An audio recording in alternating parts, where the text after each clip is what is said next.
welcome. Today is day 3 of our Return to Workplace conference. Today is all about people and people matters, and how we can support people and employees returning to the workplace and physical and mental well-being. So we've got a packed agenda, so I'm going to apologize in advance if I'm rushing through anything, but we have 8 incredible speakers here. The layout of the day is we're going to start with Darren Gavin from Laya, who's going to give us a little bit of insights into a research report that was released earlier this year.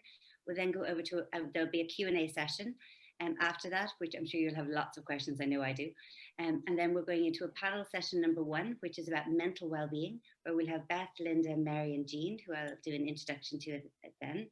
We'll have time for Q&A, and this is all about discussion, everybody.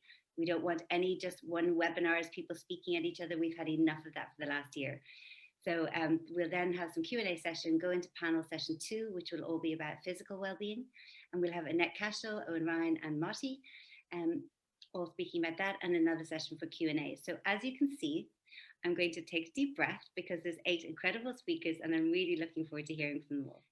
This is all about conversation, so let's have a great conversation today. So, any questions to start with? Everyone happy?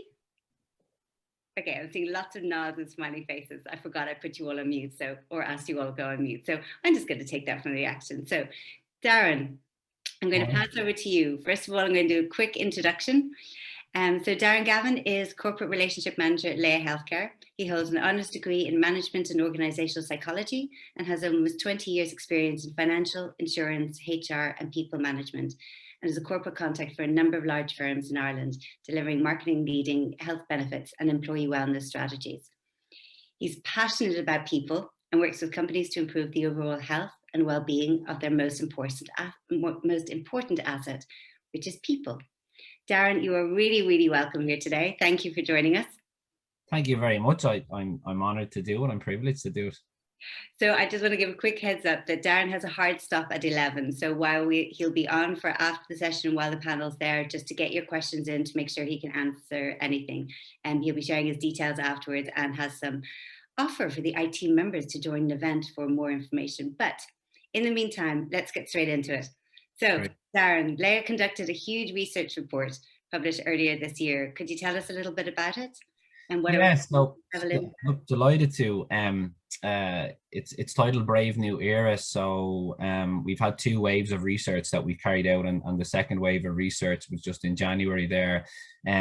So we've looked at stats, we've looked at kind of data that employees are telling us. So we surveyed over 1,000 employees, over 180 organizations in terms of the overall health and well-being and how people are finding it. I suppose, I know when we chatted earlier on, you asked me, was there anything that kind of that shocked me? And it not necessarily a shock, but that I suppose one of the things that we all feel individually, maybe sometimes we forget that everybody else is going through something similar, is that people were really, I suppose, struggling, and they were bone weary. They were really having to dig deep at that stage of the year, because we kind of felt, I know I certainly did, and maybe some of the clients I speak to did, that when it first all started, we were like, maybe there'd be 3 months, maybe there'd be 6 months of this.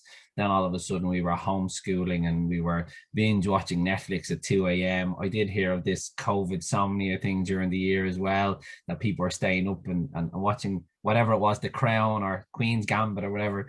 And I was one of those too.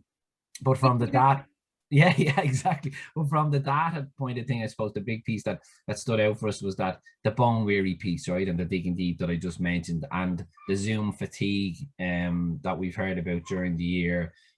The flip side of that is organizations like ourselves had to completely pivot in May of last year to a fully digital offering, whereas everything we did was obviously face-to-face, client site. So lots of interesting stats and data that I'm happy to kind of talk through when we go through the report, and I'm happy to share it with the group here as well when we finish today.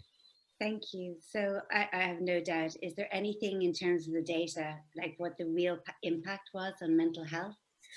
One of the key pieces that stood out for me was the sick leave piece. Okay. So last year, 79% of people were not taking any sick leave during the pandemic. And wow, that's huge, right? So I suppose the stress indicators, etc., that we have, even when we're just answering emails, and you would have heard of those things like right to disconnect, and how the ping off an email or your phone going off can invoke some of those stress triggers that we associate sometimes with work. So when we're not feeling well, we should really disconnect from those sort of things. But last year it was 79% in 2020. What we found from the report this year is that it had gone down, but still quite high at 66% of people not taking sick leave. Which caused, just into perspective, do you know offhand what the stats were before that? no, I don't. We're not aware. Right. Put you up guard there. I know that, not at all. No. So 79% of people in 2020 didn't take sick leave during the pandemic. So this is very much focused on the pandemic. Yeah. We can obviously pull stats from years gone. We have lots and lots of data that we have, but specifically about the pandemic is where the concern was, because people were working from home. They felt, you know what, I have a bit of a sniffle or have a sore leg or whatever, or their mental health was affected. I'll just do a few more emails. And that's where the concern comes in, because people are not their most effective when they're unwell. So that was a big piece. I think another piece was that people were taking fewer holidays. So I'm sure some of your organizations have seen this build up of annual leave, and then there's been kind of timelines put on when you had to take it. So there are some of the interesting stats, I suppose, that we saw coming out of the report. Overall, though, and I know later on in the session we're talking about mental health, 63% of employees said that COVID affected their mental health, which wow, that's certainly huge. Yeah, personally, for me, I'm not surprised. We have a busy household here. We have 4 young children. My fiance Amy works. I'm trying to do my job from home as well, and the kids are being homeschooled. So I'm not surprised. But it is a very, very high number. So I suppose we can talk later on about employer challenges then as well. Yeah, so it's interesting that there's less people taking leave. There's more people not claiming mental health, saying that they've been affected. Sorry, 63% saying that they were affected by COVID, but not taking sick leave, which means they're working through it. I mean, 80% is a huge stat, Darren. Yeah. Have you seen kind of an uptake on your services, or what's been happening across different countries? A really interesting point actually on I suppose the service that we provide, where we're seeing a big increase in queries or conversations is around occupational health. So in Laya, we kind of have a connected health philosophy where, so healthcare, you mentioned that earlier on, the healthcare piece is obviously Laya's bread and butter, and that's what we do for organizations. But actually what we do as corporate relationship managers, we'll spend time with organizations looking at their wellbeing strategy and helping them build a robust wellbeing strategy. So it's not just an off-the-shelf piece, it's very much where we try to be bespoke. We absolutely do have off-the-shelf things, but we try and develop some bespoke material or programs for organizations to help them build calendars. So the biggest piece we are finding right now is where organizations in the past would have never talked to us about occupational health. That's the big question that they're being asked. So one of the stats that I pulled out yesterday, actually, when I was kind of looking at some of the occupational health piece, was 43% of people are working from home, either on a sofa, a bed, or at the kitchen table. I'm sure there's people right now on this call that are at their kitchen table. I'm in my daughter's room because she has a really nice desk. But people are working from sofas, beds, and so you can imagine the back potential problems that may cause for people. So we're getting lots of queries on the occupational health. The other piece is we're seeing an uptake, I suppose, in our employee assistance programs.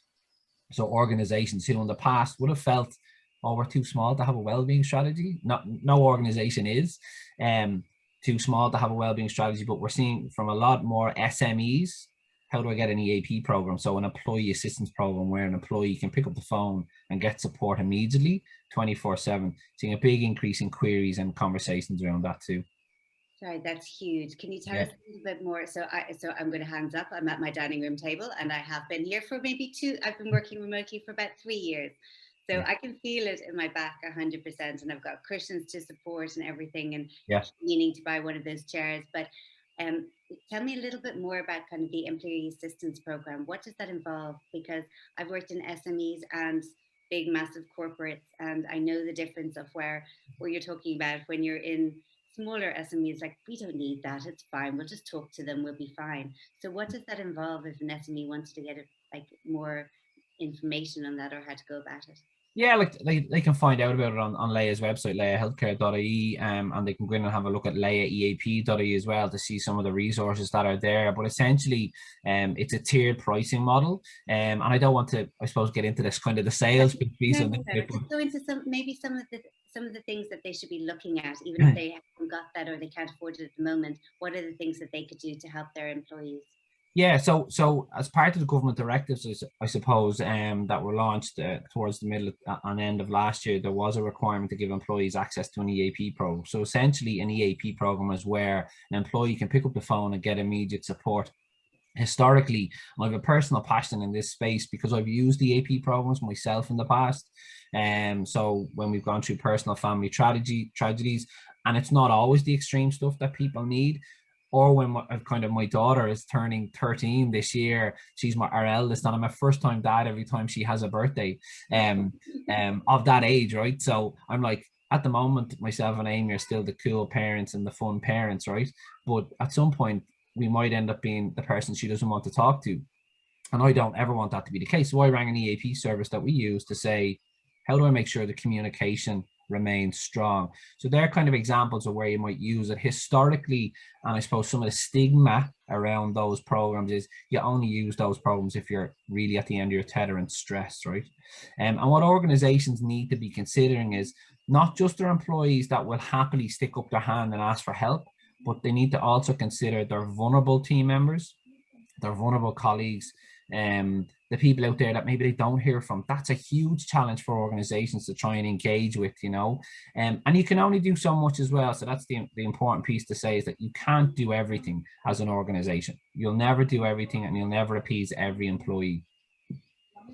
So I love that you're still number one hero, but teenage years, good luck with that. So definitely changing times. Yeah, absolutely. Yeah, but it is really important to reach out. Some people don't. Some people ask for help, and some people don't. And it's the ones who don't that you really need to watch out for. Yeah, absolutely. And giving them an avenue somewhere to turn, like some organizations that we work with will develop a mental health first responders program where they have team members in. We have it at Laya Healthcare as well. So we've a number of team members that have been earmarked as the mental health first responders that I know I can go and talk to if I have something going on in my life. Okay. Be it work or be it personal, and they've been signposted around the organization so that we know who they are, and we've been sent the list. So organizations may do that, or as I said, they might do something as simple as putting the EAP program in place, launching it, and having a telephone number available for people to call and get access to counseling if they require it too. But there's so many things that we do for organizations that we're only kind of touching the tip of the iceberg in that sense. Yeah, I'd love to know a little bit more. You're talking about wellness, because I know you work in across different organizations as well, helping different companies. So if you're looking at wellbeing strategies, what kind of things are being asked at the moment, or what kind of questions are coming up that they could do things differently and not just ad hoc, but kind of build that into their employee wellbeing, kind of the changes, even from the report, kind of what has been some of those strategies, how have they changed over the last 12 months? Yeah, I suppose the big thing, I mentioned at the very start of this conversation, was the Zoom fatigue piece, right? So in some organizations, we will develop and deliver programs, maybe 5 or 6 events a week, right? For some of the larger organizations out there. And then at this point, we're kind of looking at, well, do we deliver quantity? So should we deliver, because a lot of what we do is quality, or should we really look at what's going to impact the team members? So what we do at Laya, because we've so much access to data, we look at their claims data, so from their hospital claims, and that's all aggregated and anonymized. None of it has any personal identifiable information, but we look at that and we'll say, right, so take for a client I was working with last week, so I know that their maternity claims are high and their GP claims are high. So we'll start to look at, well, do they know what benefits that they have access to, like digital doctor, which is called GP Live, or that they pre and postnatal benefits for 2 months before and 3 months after they have a baby. So we'll do a benefit spotlight on a particular month or a particular quarter to help team members understand that wellness is not just about running a seminar on resilience or mental health or productivity or nutrition. It's also about knowing what you have access to be able to claim back on, because as well, I suppose a lot of people are in challenging times too from a monetary point of view with the pandemic and job losses, etc. So it's important that they know where they can get money back. So that's some of the piece we're being asked on. How do we create a spotlight on the benefits that we have access to? From a a wellness strategy point of view, it's really organization by organization, depending on their culture. So they may be very much an organization that attends webinars and seminars a lot. And that kind of comes from, I'll give you an example. There's one organization when we started 3 years ago, we maybe had 2 or 3 people showing up at a seminar or a webinar. Now we'll have 50, and now they'll invite outside of country. So we'll have people from Hungary, we'll have people from the States attending the webinar in Ireland. So they're looking to be able to, I mentioned this earlier, to engage everybody. So including everybody is the challenging piece for HR teams at the moment that we find. And that's what they're asking us a lot about, is how do I make sure everybody's included? So it's about kind of having a few different layers of wellness. So as I mentioned, occupational health, as I mentioned, mental health, or EAP programs, and then maybe a class or a session that's based on claims data that we're seeing. Thank you. So listen, there's a whole world of that in terms of the inclusion and making sure everyone's covered and making sure that it's adapting to different needs, which seem to be rising all the time. I'm going to ask, is there any questions at the moment? And we kind of just said it's already 10:20, but I could keep going on this conversation forever with lots of questions, which I'm going to ask for maybe some highlights that you can think about, and just kind of just key standout points as well, Darren, that you'd like to share with us. But just checking here in the chat, I'm seeing empty at the moment, which means everyone is quiet. Does anyone have a raised hand? There's one thing I will add, actually, Linda, before you jump in. There's one thing I will add, is the antigen testing is a big piece. I guarantee you'll get lots of questions on this. Antigen testing is something in the last 3 to 4 weeks that we've had lots of conversations too with organizations about. Okay, good. Linda, over to you. It's not a question really, but just like I love listening to Darren, and I love the work that Laya did. I worked as an EAP therapist, contracted therapist online long before all this Zoom stuff happened. I had UK and Irish clients, and really the value even of just coming for a few sessions. And I love that it's being normalized, and I love the message that you're giving. But I just wanted to add that thing about teenagers. I have 4 kids, 2 of them are 14 and 16. And just to reassure you that I had all the books, all the knowledge and training before I became a parent. And I had loads of questions about it from new trainee therapists going, oh my God, I regret this, I regret that about being a parent. And I just want to say, even though I had the knowledge and all of that, I still didn't get it right. I still regret lots of things. And yeah, my teenagers don't really talk to me at the moment either. And that you can think, and you have all the training and all of that, and it's hard going, but I really would be an advocate for the good enough parent, and that actually us not being perfect is a good way of helping them to develop and not have a really sheltered, perfect upbringing. Especially now, I think this generation is never going to be accused of being snowflakes. So just wanted to reassure any parents out there, including yourself, Darren. Thanks very much. But it's a really interesting point, because that's one of my colleagues shared recently a great post on LinkedIn, actually, where a mum and her daughter are walking home from school, and the daughter said, I did my best today, and the mum says, I did too. And I think that's it summed up so much in one image. With that one statement, is around people are really trying to do their best in the majority of cases. So yeah, appreciate your advice. Thank you. And don't regret. We're all human. We're doing our best. Exactly. So we do have a couple of questions here, Dan. So one from Joanne is, any strategies for including remote employees and their mental health? Yeah, so that's, I suppose it's one of the key pieces that we're working on. So some of the things that I do with organizations, I'll run an EAP session actually for them. So from a remote point of view, because your people dotted all over the place at the moment, and I don't think location really matters anymore. Myself and some of the team were only talking about this recently. So we may run an EAP session specifically for those remote employees, even pre and post pandemic. We've done this before, where we'd work with an organization, they'll have multi-sites, and they'd say, look, people are dotted all around the country, we need to be able to engage with them all. Again, I think that the key piece to remember is you're never going to engage everybody all of the time. It's just not feasible. But the trick there is to at least try, to at least attempt to. What I've seen with some organizations as well, slightly getting away from your question, I hope that's okay, is that when they do have a program in place, or when they do have access to wellness material, on their team calls, they'll take 5 minutes at the start of the call to talk about one of those articles. So someone will take responsibility on a particular week, a particular month, to say, I'll go and have a look at the article, and I'll come back with the Coles Notes version, or I'll come back with some of the key highlights. And it just it gives 5 minutes away from the normal every week team meeting, figures, numbers, data, etc., and just gives an opportunity for people to breathe. A really great tip I've heard recently with all these remote working Zooms is to start the meetings at 5 past and finish them at 5:02, so that if you have a back-to-back day, all of a sudden you got 5 minutes to make a cup of tea or use the bathroom. I personally put them in for 45 minutes. Now I tried to stop putting things in for an hour, because more often than not, we're more efficient if we have slightly less time. Darren, that 5 minutes can mean all the world. Oh, absolutely, absolutely. I'm like you, I do 45 minutes, but I still know that it's going to go over. But that extra 5 minutes is just phenomenal. It's like a gift. So I'm going to go over to another question. We've got one from Amy here saying, are there different trends showing between public and private companies? Really good question. Yeah, it's really interesting. Actually, we won't see that much of a difference between public and private. In actual fact, everybody, and if you don't mind me showing, I actually have a transitions curve that I wanted to show. It may answer this for you, if that's okay. Yeah, share it on the screen. Oh, I can't.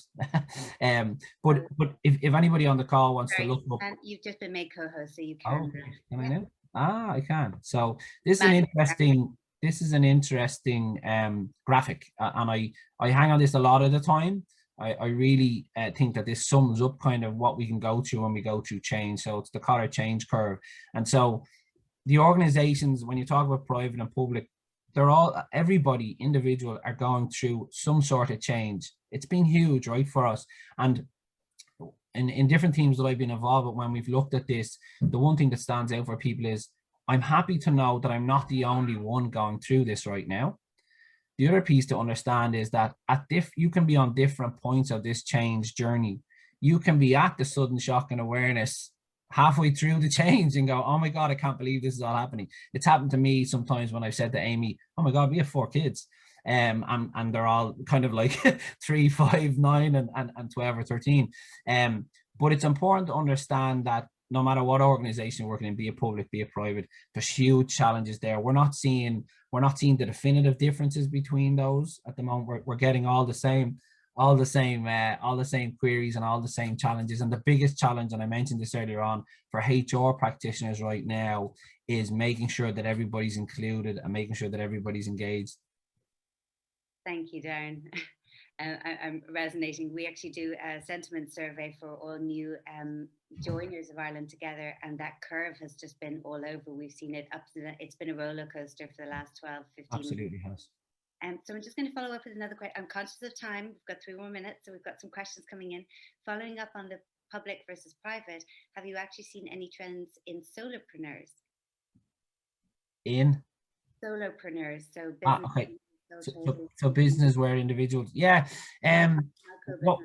what we've seen is more people, I suppose, again, going back to the EAP piece, looking for supports. So maybe we can group together some of our supports that we offer to organizations, or if they're members of specific organizations, sometimes they look for that.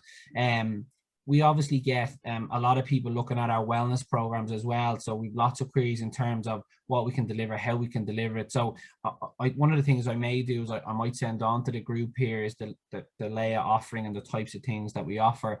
Again, we don't see enough of a definitive to decide on industries in a sense. We work all across multiple sectors, multiple industries. We work with individuals, we work with SMEs.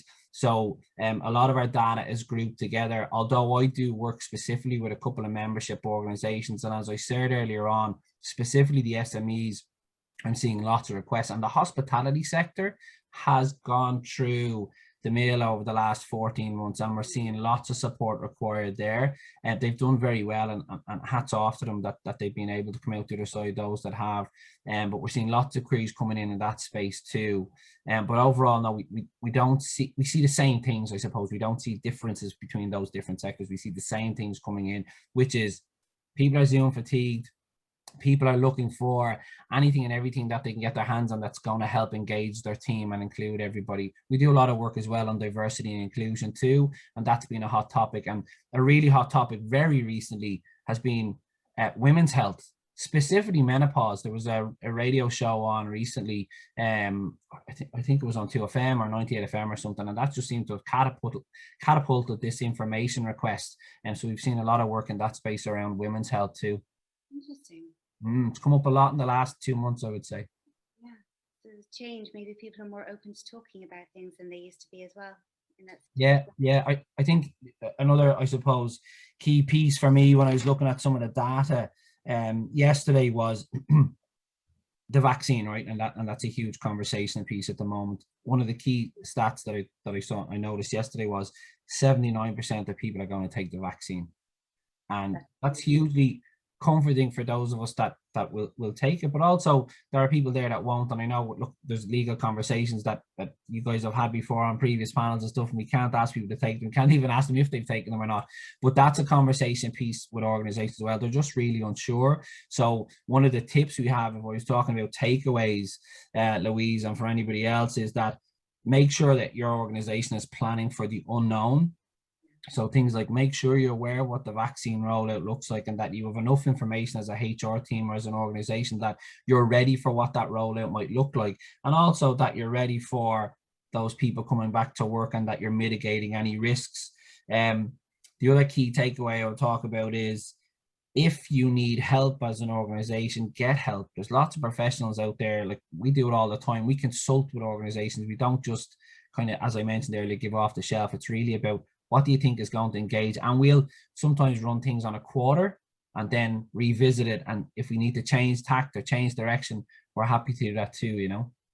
Listen, I'm really conscious of time now. We're at 10:30. We have a hand raised and one more question from Seamus, which I'll go to in a moment. Amy, did you want to unmute yourself and ask a question? Thank you, Louise. It's just in relation to the menopause, Darren, that you're talking about. I'm actually part of a very large women's network in the country.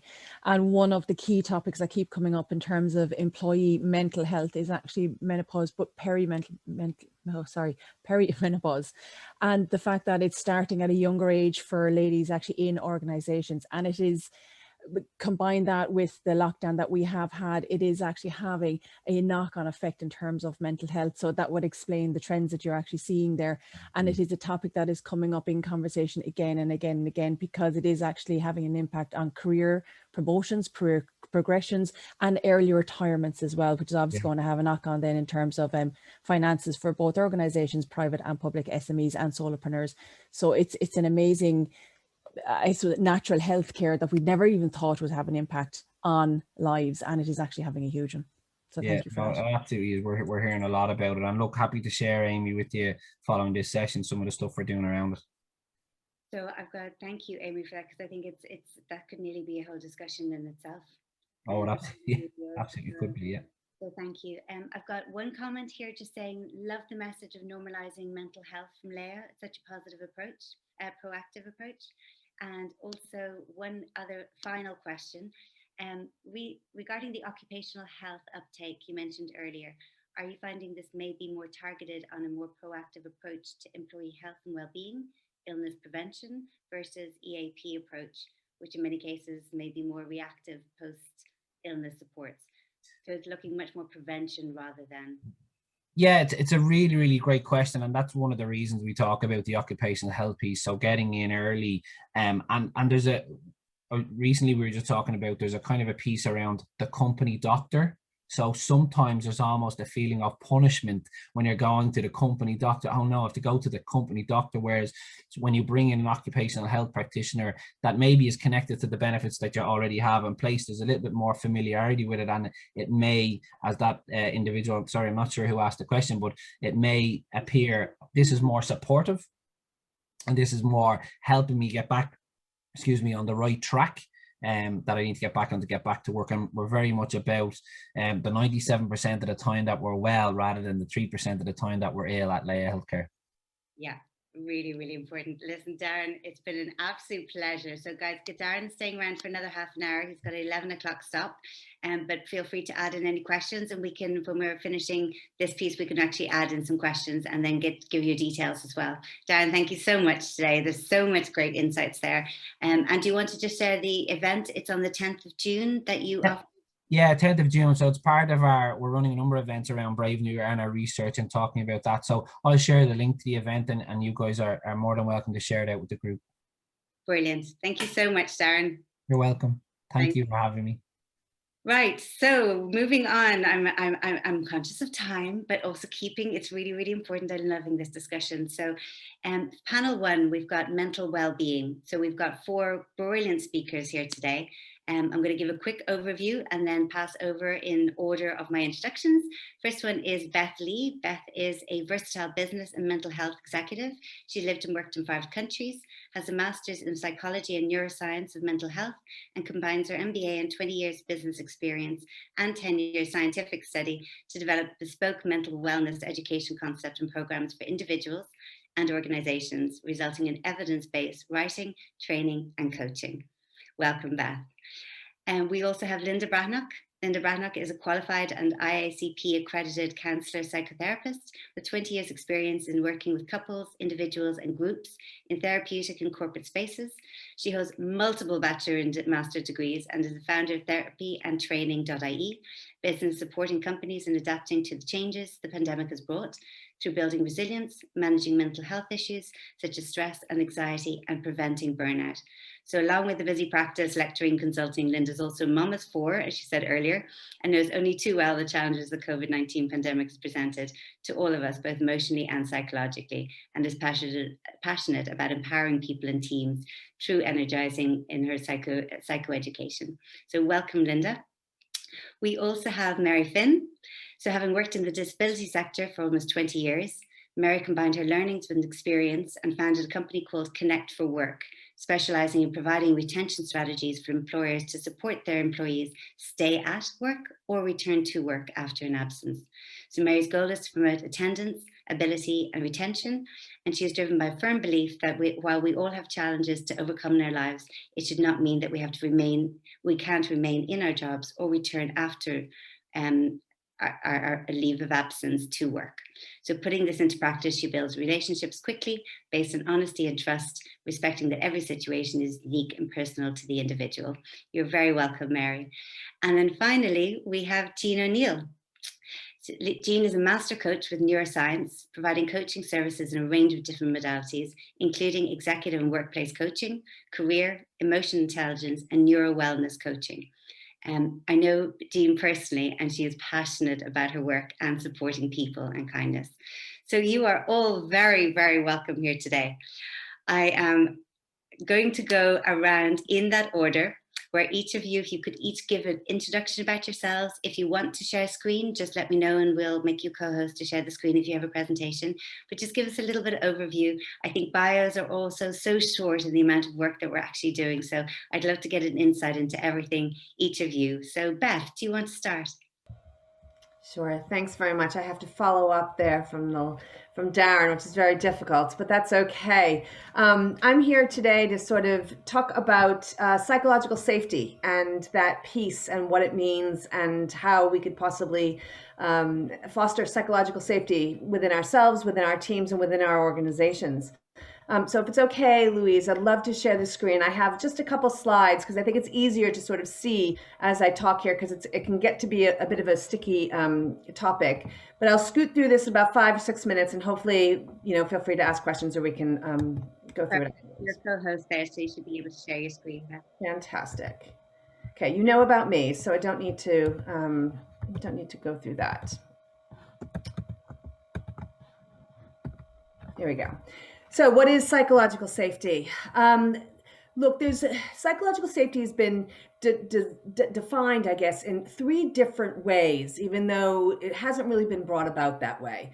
Back in 1990, it's sort of the progression of psychological safety. Kahn was the first one who sort of came out of, with his research, looking at the way individuals work at work and their roles. And he says that psychological safety is being able to show and employ oneself without fear of negative consequences. And of course, for the individual, it's about self-image, status, or career. So straight away, we're right here talking about fear and negative consequences. The second, Amy Edmondson, who's really the foremost expert on this topic, comes at it from a team perspective. And her perspective is all about learning and the way teams learn and the way organizations learn. So for her, she's come through to explain that psychological safety is the belief that the environment is safe for interpersonal risk-taking. And again, that's working amongst people. So more than just the individual, but with others. And then finally, we have sort of the organizational or the society point of view. And this point of view can obviously affect on a team as well. Whoops, sorry, I didn't mean to do that. There we are.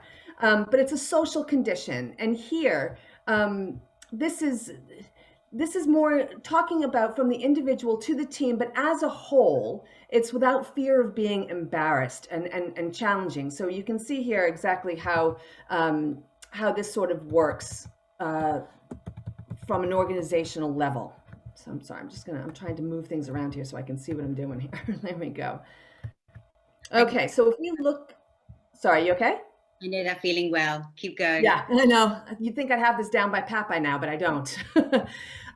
Right, so what are the benefits? So we know that it can happen on an individual level, on a team level, and at an organization level. And I think it's really important to parse out the three. On an individual level, when we have psychological safety within ourselves, what that does is it increases confidence, creativity, trust, and productivity as us as individuals. From a team level, if we look at the team benefits, McKinsey comes out, they have a great report that I'm happy to share. You can go onto McKinsey's site and see it, that talks about the benefits of having psychological safety in a team is that you can innovate quickly, unlock the benefits of diversity, which is very important at these days, and adapt well to change. And of course, COVID has done that for us and has required us to do so. And then from an organizational level, there are many benefits here, but to me, this quote sort of pulls it out. A 2017 Gallup report found that organizations increase in psychological safety make employees more engaged in their work. They lead, and that can lead to a 12% increase in productivity, and that number is fine. But for me, it's all about the employees more engaged in their work. And I think at the end of the day, this is what's going to build individual psychological safety and the team benefits of psychological safety.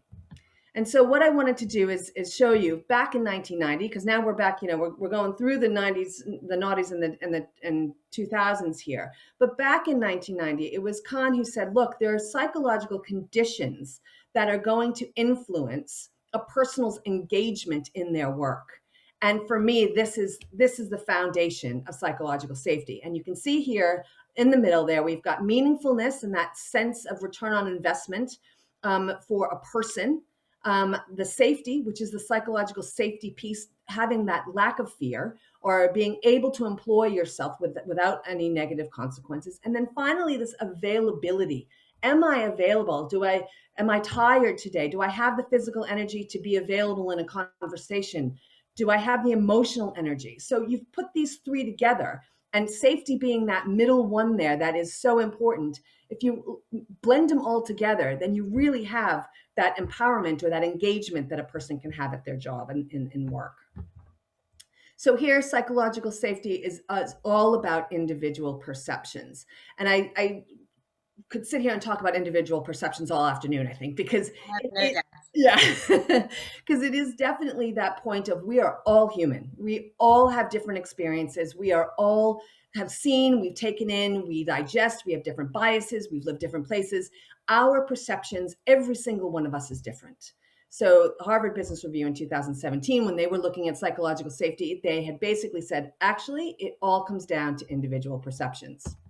So at the end of the day, as business owners, as organizations, what can we do to bring these in everyone's unique perceptions to be similar or at least together to some extent where you can nurture, not supposed to say nurture, foster psychological safety. And it's the three things. It's being open, it's asking, and then aligning. And how do we do that? Or who does that? The leader does that. And this, I want to end on here, is where the psychological safety concept all comes together with the individual, the team, and the organization. You have in the middle there leadership behaviors. And that's not just leadership behaviors in a team or the CEO or the suite in an organization.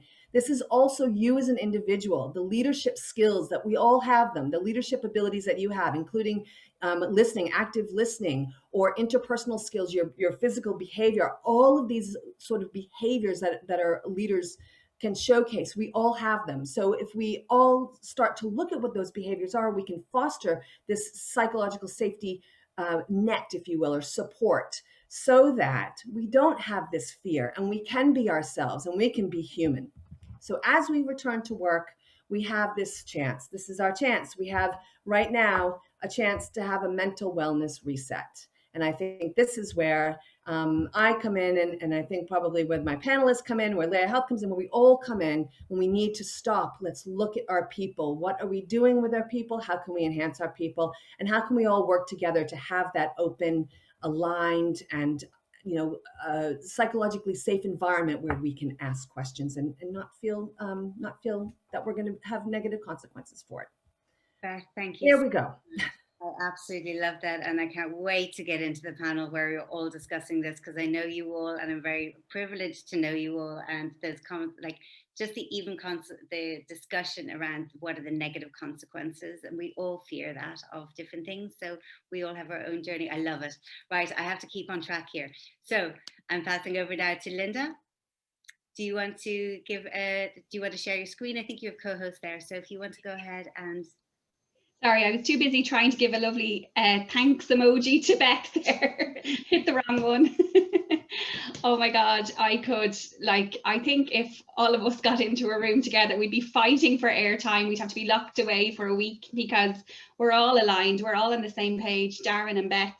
And actually, there's probably a bit of repetition. There's a bit of overlap. It's so, it feels basic and obvious to me sometimes, but it's not. We forget, we get caught up in systems and processes and targets and productivity, and we forget about the human in the human resource. And I think this is a welcome reminder. Everything that we're going through right now it's a real opportunity. I think that seems to be the key message from all of the speakers today. So I don't know where I don't have slides because I was invited to talk about relationship. I have a background in working with couples and individuals, particularly, and groups for 20 years. And so in a way, it's hard to, how do you sum that up in a few minutes that we've got? But there's some key elements to it. I suppose for me, initially, it was hard. Like, you're thinking of relationship in the context of HR, networking, leadership, sales, teamwork, and change. More than ever, that's what we're going through. And like, I could have a million different spider webs off each one to, make it specific to those things. But of course, we've only a few minutes, so I'm kind of generalizing. But I suppose the key understanding of it is to understand the relationship. We kind of, the definition of relationship can get a bit lost sometimes. It can be misused as a term or overused.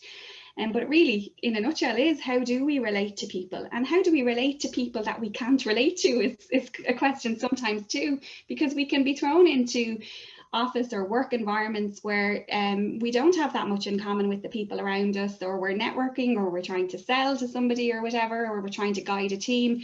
And that, it might be, some might have an IT background, some might be more salesy. And how do we build a relationship with people that we don't have much in common with, or we actually don't like or don't get on with? And we have a natural draw to people. Some people more than others. It might be, whether we're introvert or extrovert, we're drawn to similar. If we're from a countryside or the town, we have more things in common. People we have more things in common with, we prefer to connect with.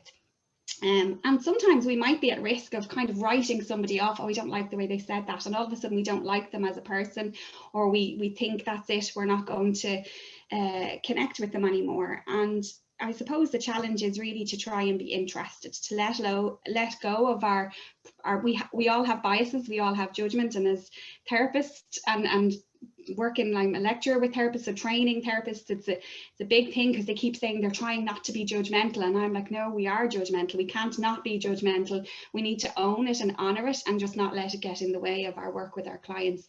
And so a lot of the stuff that I'm talking about in the context of corporate is, you know, and companies is kind of informed by my background of working with therapists and working with couples and individuals. And I'm starting to realize in the work with the companies that I'm meeting how much the foundation of what I work, like I would describe myself as a psychodynamic therapist. So it would be specific to the needs of the client, and you know, it would be using a lot of different theories and approaches, but the foundation of it is based on Carl Rogers, who would be client-centered or person-centered, and he talks about the core conditions of unconditional positive regard, empathy and non-judgment. And of course, as a therapist, that would be the goal. You need to create a safe space for somebody to come in, and whatever they're going to talk about, you need to have that relationship piece first. But these core conditions are really important outside of the therapy room. If we don't have the trust of the person we're trying to sell something to, or the person we're networking with, they're not going to want to keep building a relationship with us, or the team we're trying to motivate, or the colleague we're trying to get along with. So it is the challenge to try and be interested in something outside of our comfort zone, to try and connect with them, to actually ask more questions and to listen. So a lot of the stuff I'm saying is repeating what Beth said. You know, when I work with couples, I suppose it's important to say that often I will ask them to separate themselves. I suppose this is a key bit, and I could talk about this for hours. I'm going to try and keep it simple.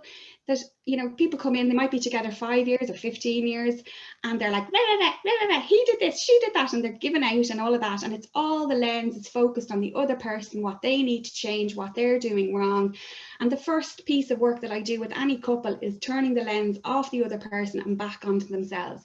Understand yourselves. And Beth, you had said talk. I loved that. I wrote it down on your last slide.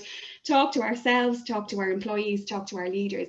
And a big piece of the work I'm now doing with companies as well is check in with yourself. How are you today? What's going on? If you're working online and there's loads of stuff happening in the kitchen around you and all of that, you know, I could see my husband's red face at the kitchen table sometimes, you know, whatever. Like, to own it, own our own. It's like it's emotional intelligence, and you know, it can be learned and we can develop those skills, but it's to honor and own our own shite, for want of a better word. It doesn't have to be fixed, it doesn't have to be perfect, but just to know what it is, because we could be at risk of projecting it onto the person that we're getting irritated with. And so separating ourselves from the other person, not taking it personally, you know, if somebody suggests they want to change something, if they want to give feedback. And in terms of relationship, I have learned the hard way. I was on an email chain. I started an email chain that went around in the college for about 2 weeks. And I was like, does nobody understand what I'm asking here? And, you know, I was trying to make a very important point on behalf of a class group. And eventually I just rang somebody on Teams. I just did a Teams call and I just said, look, I don't know where this is going. But of course, it was going through different departments who all had their own agendas, and they were answering their own version of their questions. And really, you know, sometimes a conversation needs to happen. So I am making a lot more effort to actually have calls with people, and that's what I'm encouraging people to do in work scenarios. And likewise, when I run my corporate workshops, I do surveys. It was really refreshing to hear Darren and his feedback, and his the data like is on a much bigger scale, but I do little surveys with the workshop groups in advance just to check where they're at, and the anxiety is up at least 3 points for 99% of people on the scale of anxiety before they get up in the morning, because all the cliches were in these uncertain times. So in separating ourselves from the other person with the view to connecting in relationship, we own our stuff, our shit, and we respect that. And I'm asking everybody to be a therapist, but that you know that there's probably something else going on underneath. It's not about the spreadsheet that they're freaking out about. I'm not sure how much time I have yet, Louise, but Linda, I think we could keep going forever. Do you add a final point there? Yeah, just want to finish on 4 kind of key words. So listen to the person, and listening means including checking for understanding. So if you're trying to give a message, if you're trying to give a direction or an instruction, that you check for understanding. You don't assume. And you also, when you're listening, when they come to you with a problem, you listen to understand, not to interrupt, and you hold off on fixing. The second one is trust and patience. And again, hesitate, don't jump in, hesitate, listen. listen to understand. The third one is, trust is the second. Third one is patience.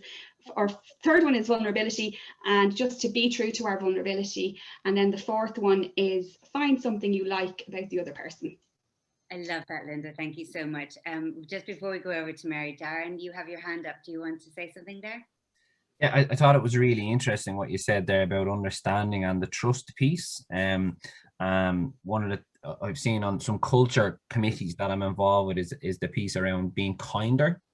So really, really simply, because we're all at home and we're all sending emails as fast as we can because our email inbox has become a lot busier, but maybe taking a moment to reread that note you're just about to send. And to Linda's point, like she talked about her husband at the table or even herself when she's working, and the frustrations, if we get an email and we interpret it a particular way, that kind of leads us into a kind of a bit of a rabbit hole. So taking a moment, I think, certainly on one of the culture teams I'm on, we talked about taking a moment to reread and consider how it's going to be interpreted on the other side, and maybe putting in there, how are you, how's your week, or whatever, instead of just an instruction or a request.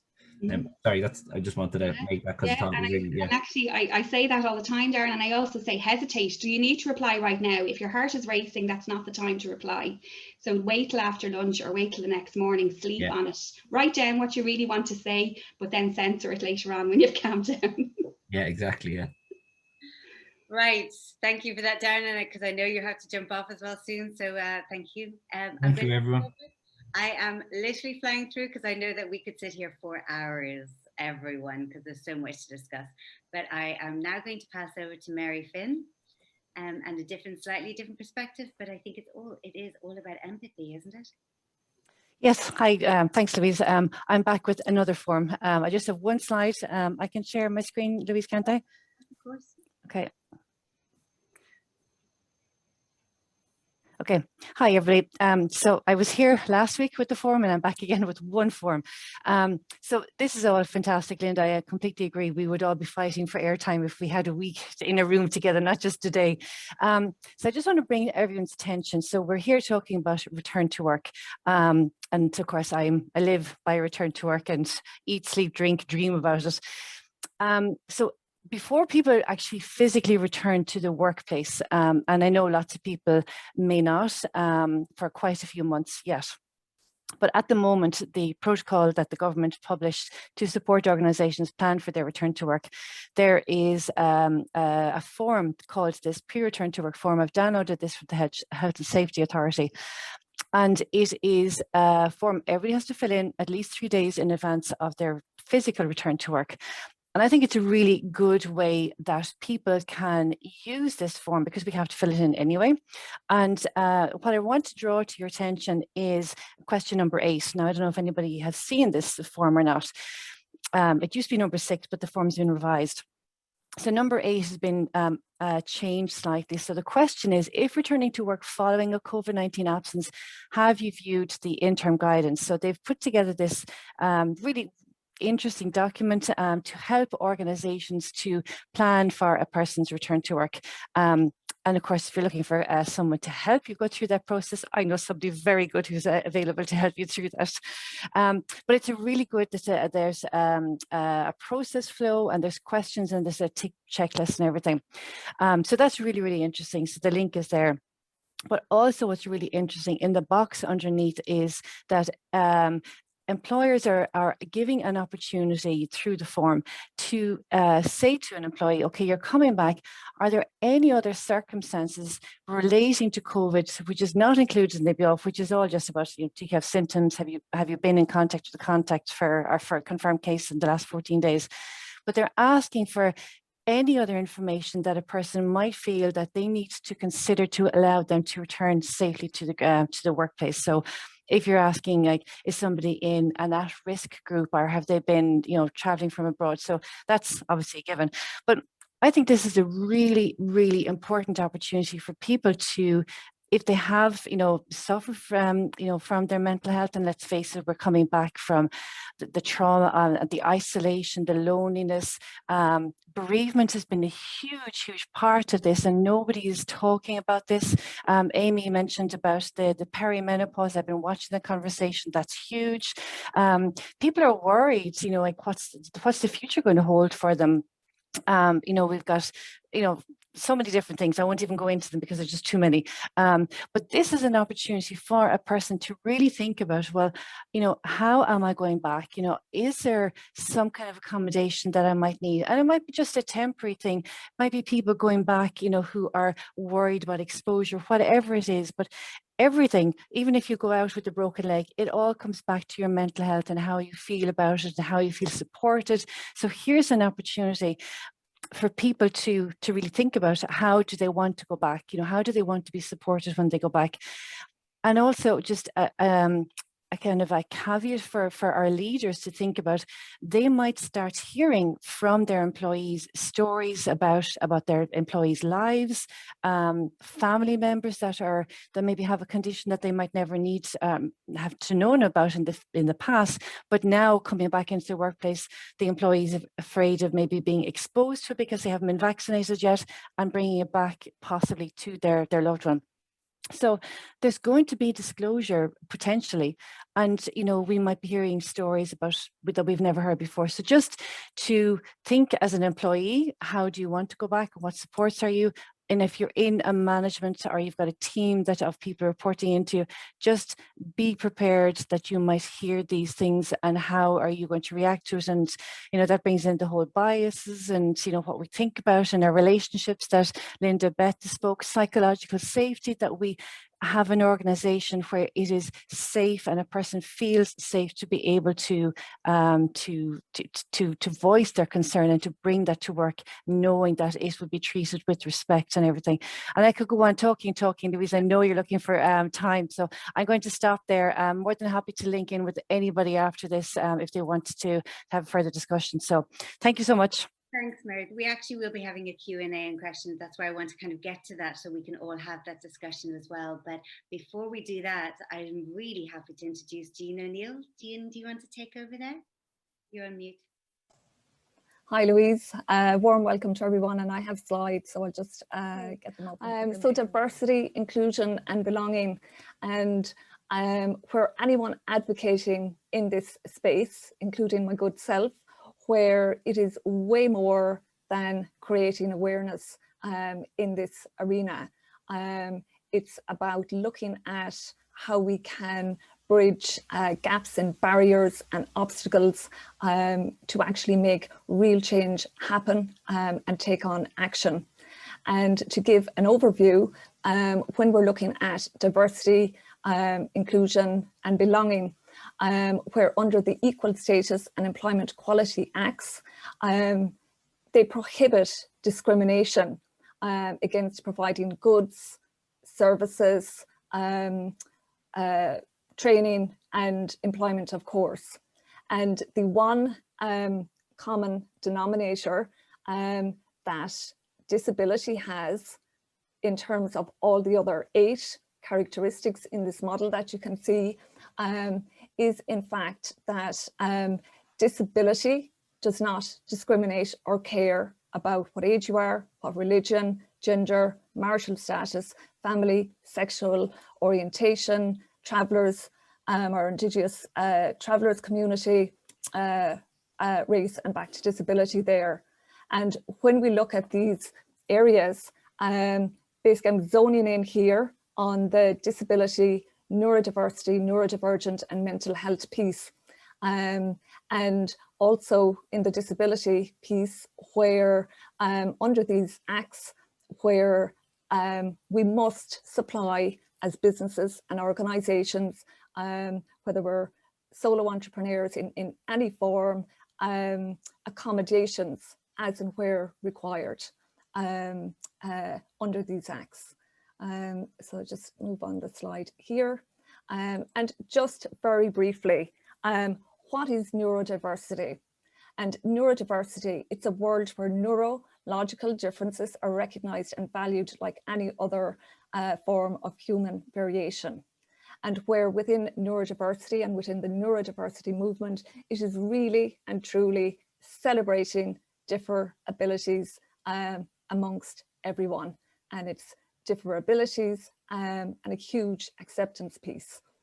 And understanding neurodiversity, I'm not going to list off all of, we'll say, the conditions that are in neurodiversity, but a lot of people may be au fait with the likes of ADHD, attention deficit hyperactive disorder, be it that someone is on the autism or Asperger's spectrum, dyslexia, dysgraphia.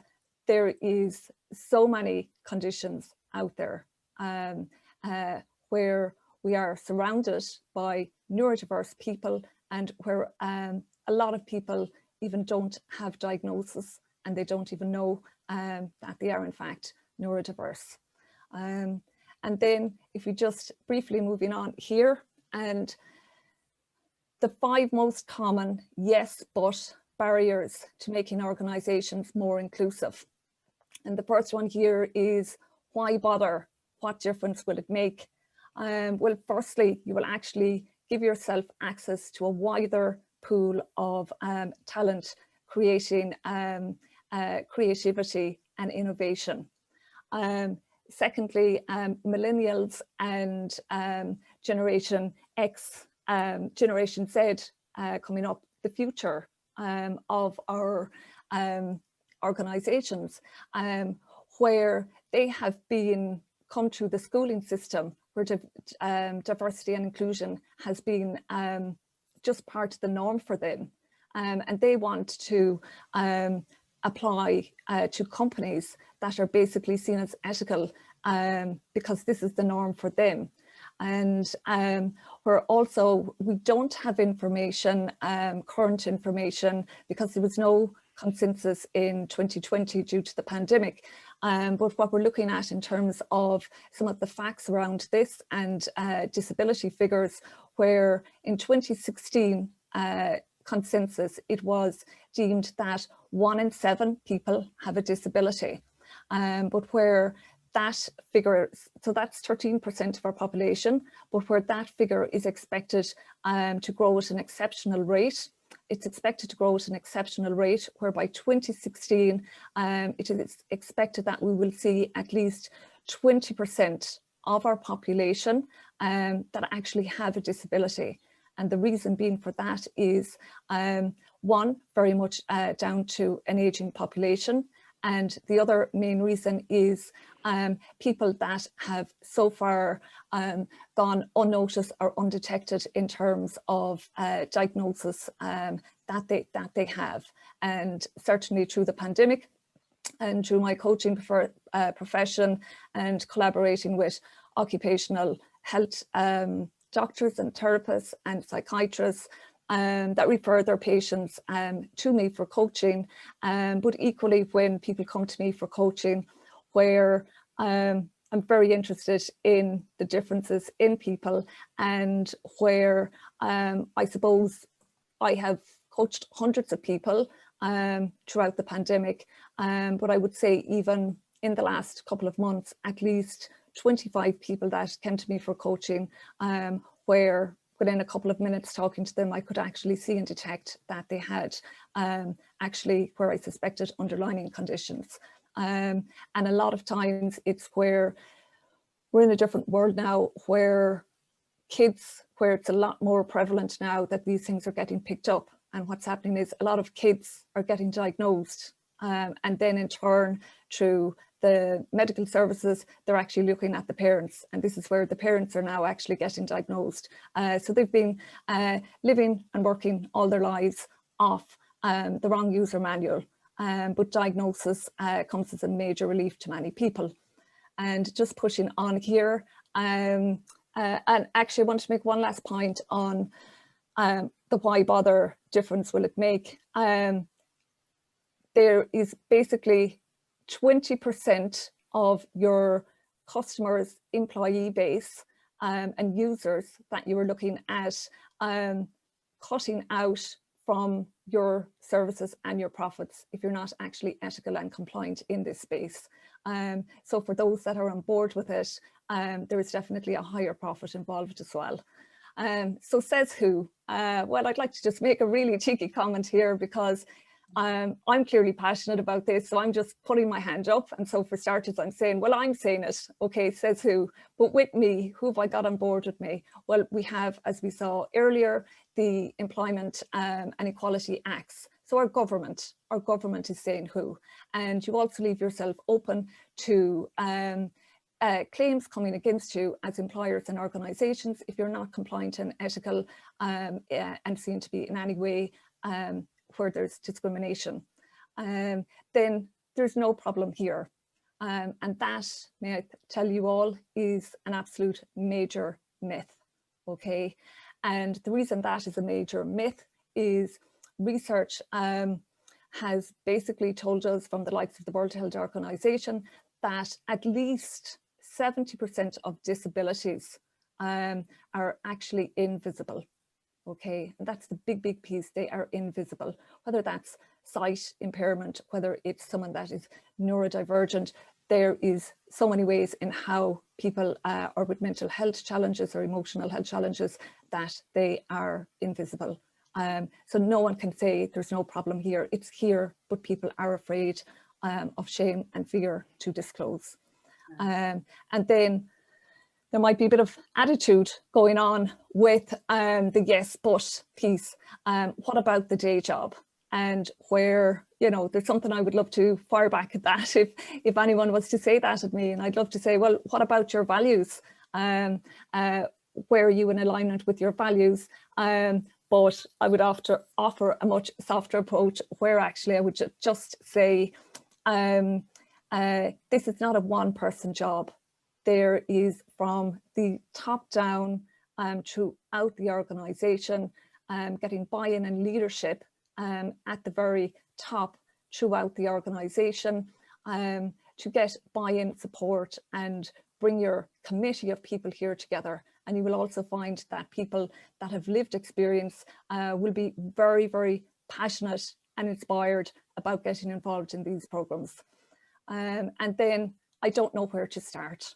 Well, can I just set all your minds at ease? Because the fantastic news with all the research and webinars I've been attending around diversity and inclusion, where the fantastic news is I have a playbook, okay? And it's an A to Z playbook, which EY, Microsoft, JP Morgan, and some other, there was another company involved with them as well, and where they have collaborated on their diversity and inclusion plan, all their learnings and expertise, and they have created this amazing framework because they want to influence, aspire and help other organizations to completely get on board with this. So that is one piece where you can get help and support to start. Then separately, we have fantastic organizations like Ask I Am, Open Doors, which have an employee tutorial kit to help employers. And we have the likes of Lexic, and then not to forget to mention a big, massive, huge win from the Valuable 500. And the major achievement there, they have got 500 CEOs and their organizations on board in a really short turnaround frame of time. All the massive organizations, and that whole space is completely contagious with people getting on board with this. And of course, I am offering my services in helping employers and employees alike in this whole diversity and inclusion space. And I'm sure I'm out of time, so I'm sipping it. Listen, that's brilliant. There's so much to discuss. And I love the fact that even though we've got leadership, it seems to be coming up and resonating with all of you, and a sense of empathy. And I loved the expression to celebrate difference and celebrate people's differences and diversity. That's one I just took a note of. It is something important to celebrate. So we have so many different angles to go in. I have one question that I think you would all answer very differently. So while we wait for other people to come in, because I think there's lots of different angles we could take. But if somebody was to say, look, they're really worried about going back to work, from a psychological, emotional, physical, diversity in thought, the neurodivergent, like, how would you all answer that question? Because I think you'd have it would be a similar answer, but a very, very different take on how you all approach it. How would you, in essence, discuss that? Because at the moment, people going back, they're concerned. They don't know what's going. We all have the sense of what is it going to be like, and there are those people in dementia that you don't like in the office, and you have to go back and face that, and you're facing different things, and we've all experienced and felt things over the last year that we didn't experience before, and now we're going back into this environment. So if I want to start, like I'm not going to pick here, this is whoever wants to kind of lead on this one, if you were to answer that question. Well, I'd actually, I don't mind jumping in on it, because I think I'd like to reaffirm Linda's message from earlier around the whole listening piece. It is going to be an incredibly individual experience for absolutely everyone, and where we can't make judgments on, you know, just because X, Y, and Z have this going on.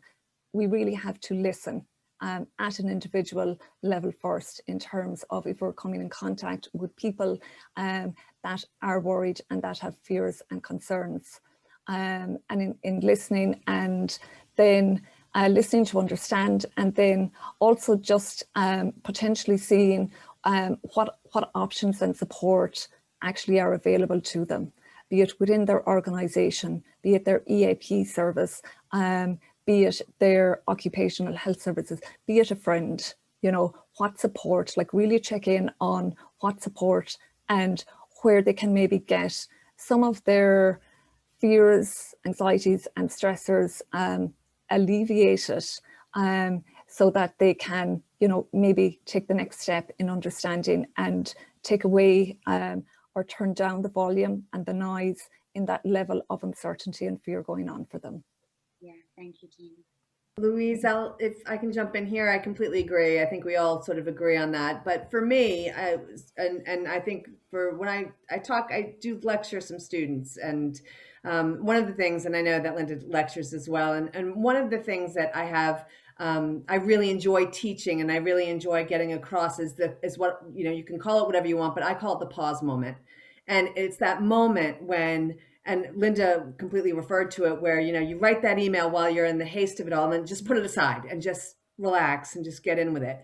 That whole concept of pausing in the moment is, it takes practice. It's not something that comes to everybody easily, but it's a process that I use, and I think anybody can use in any situation of change or uncertainty or uncomfortableness. And it's just that moment of stopping and not reacting, but choosing to respond differently. And we can do that by asking ourselves, this is where that internal talk kind of comes in, and your inner voice, and just saying, you know, what's happening here? And how can I react, or how can I actually respond positively to what's happening? So the minute you get back into that office and you're feeling uncomfortable, you've got the anxiety, your stress levels are high, and all of a sudden you're going, you know what, I'm in a really bad mood right now. Just taking that moment to pause and just say, what's happening right here? Actually, it's with me, or is it with them? Are they feeling the same? And that happens really quickly in the brain. I know it sounds like a really big process, but it's not. It happens really quickly. The brain is meant, our biases are there to help us. So question them. And I think that would be sort of my advice going forward, is to question that bias. Why do I feel looking at that person over there, oh, they're different? Well, question that. Okay, you're trying to help me as a bias. You're trying to help me come to a conclusion really quickly, but let me just stop and challenge that. That pause moment in all kinds of conversations, in thoughts, is really, really, I think, the essence of dealing with change. I love that, Beth. Mm. Yeah. Louise, I know you want to probably move on to the next question, but I just want to briefly add to that exactly what has just been said. It's what I would just encourage people to separate the thoughts, the feelings and the behaviours. And cognitive behaviour talks about managing the thoughts, so the spiralling worries that come from anxiousness. And I don't even use the word anxiety anymore, really, because it's being misused out there as like a condition. What's wrong with me? I have anxiety. We are feeling anxious because we are in a global pandemic, and it is perfectly normal and human to feel anxious. So I would be encouraging anybody who's worried about going back to work to give themselves some self-compassion and to say, okay, it's normal that I feel this way. And yes, the thoughts might need to be reeled in because they'll get carried away. The behavior might need to be managed. So you might think that you should do do XYZ because you feel anxious, but the feeling is perfectly valid. And often people think there's something wrong with them because they're, you know, somebody will say, you're ridiculous, don't be thinking that. And they're right, the thoughts can go askew, but the feeling underneath needs to be kept separate. And I suppose that's what I was saying earlier about relationships. You listen to the person, you listen to the emotion underneath. You don't have to fix it, but you acknowledge it and you help the person to feel heard. And so it's just kind of separating that, because I think that's getting missed, really lost. Actually, I could scream from the rooftops about it sometimes around, you know, what is wrong with me? I hear it every day. There's nothing wrong with you for finding it hard in a pandemic. Can I add just one tiny little piece on, because I love it, Beth and Linda, and when you're really mentioning that pause piece, Beth, and if I was to add one tiny little piece onto it as well, is in our environments, just the energy that we pick up from other people, that's incredibly contagious.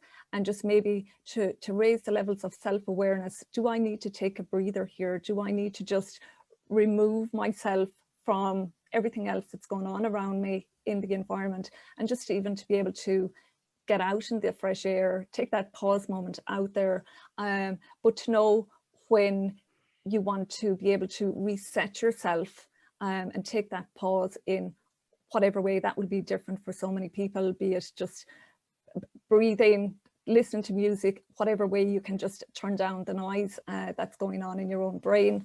But yeah, just be conscious that in our open loop system as humans, and be aware and conscious also of the our own energy that we're bringing in terms of how we're influencing the energy in our environment with others. I have to be able to turn off the noise in my head sometimes, Jean, 100%. So Mary, you wanted to say something there? Yeah, just to add very, very briefly, because I know we need to get the next panel, just when we go back to the physical workplace, just to remember that we're all humans, you know, and you might be a manager and you might have an employee in front of you, but they're a person first, and you as a leader trying to work with people, work through them, work around them, whatever working you're trying to do. But we're all humans. We've come through a really traumatic experience, and we need to remember that, you know, we've all been available online, and now that we're back in the office, we still need to remain available. I read about one lady in America, and I just want to share this very briefly. She has put aside an hour. She picked 9 o'clock in the morning, and she goes online. She opens up the Zoom chat, and if people want to come in and don't want to go be seen by everybody else in the office to go in talking to her, she has a Zoom facility, and it's obviously it's all queued, and you don't know who's queuing as well. So people have time to come and chat to her and express their concerns. So I think it's just really important that we remain available. And that's it. I'm done.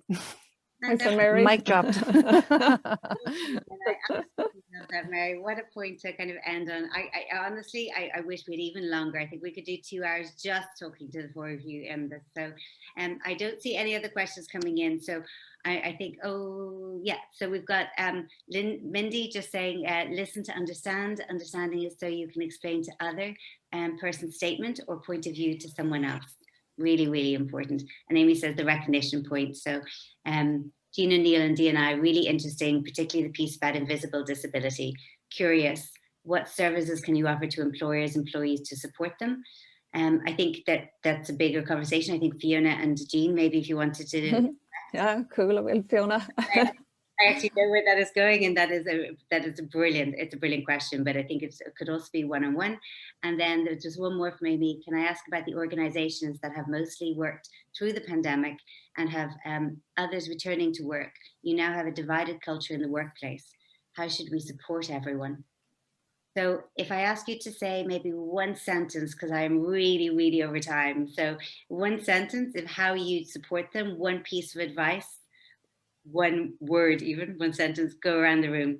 Mary, do you want to say something there? Yeah, very briefly, that wellbeing programs, you know, you can't deliver to the masses. You might deliver to the masses, but you have to have an ability to be able to bring it down to the person, because everybody's different, their situation, they're unique, their feelings are unique, and that's not one for all. Thank you, Beth. Oh, sorry, me.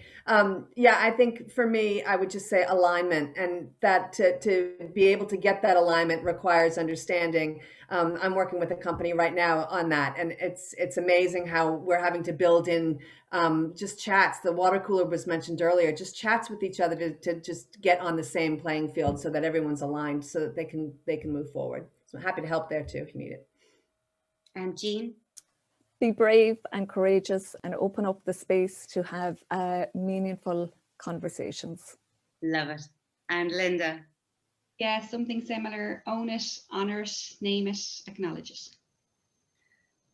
Ladies, this is phenomenal. I can't believe it went so quickly. And I know. everybody.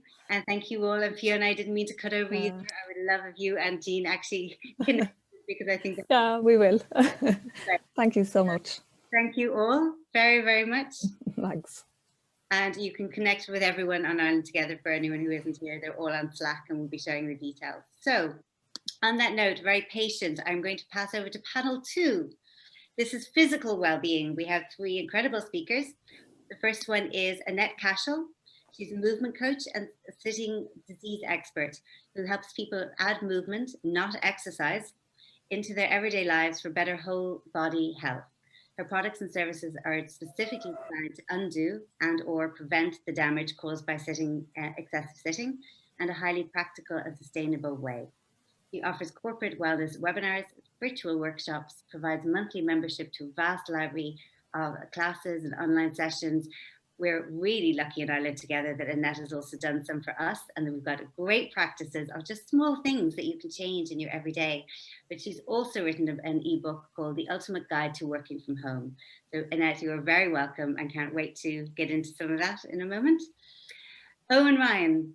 So we know Eoin well in Ireland Together as well. He's a personal trainer, an award-winning life coach. In 2018, he was accredited a Business All-Star for his sports events business.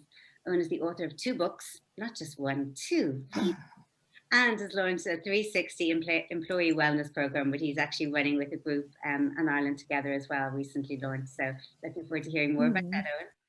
And then finally, we have Motty Varghese. Please correct me if I've said that incorrectly. It's my Italian sense of Varghese. Motty Varghese has over 15 years experience as a licensed sleep technologist, licensed by BRPT in the USA. He works in St. James's Hospital and dedicates his time to sleep therapy as a behavioral sleep therapist, where he offers therapy for behavioral sleep issues and insomnia.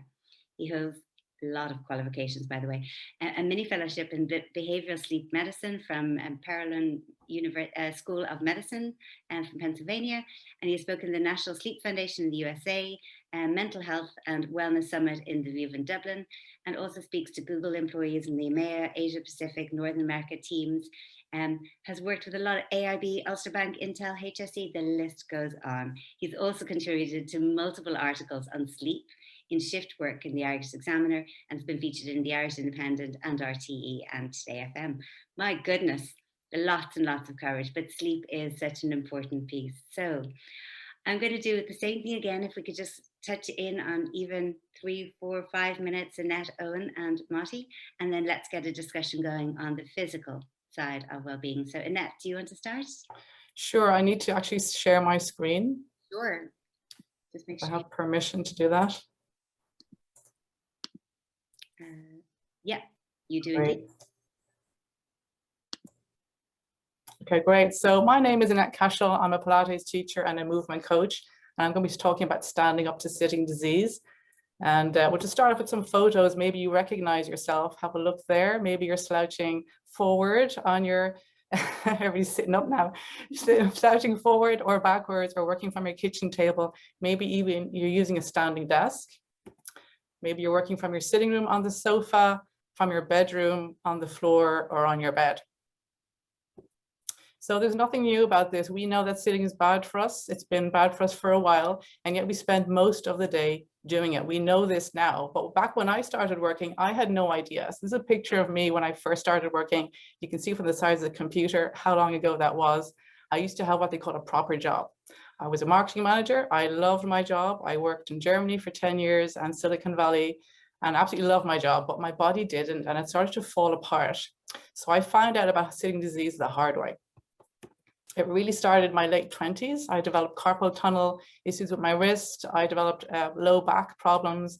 Eventually, I ended up quitting up my job, the job I loved, and I retrained as a Pilates teacher. It was the only exercise I could do that didn't cause me pain. But I still had health problems. I continued getting knee cartilage issues. Then I developed hip bone loss in my hips, obviously, but also in my spine. And eventually got to the stage where I was in such chronic pain in my neck that I was told I needed a neck fusion operation. So this absolutely terrified me, and it also really confused me because I'd given up my desk job. I was a Pilates teacher, I was a personal trainer. I couldn't understand why my body wasn't thriving. So I researched into it and tried to figure out what was going on.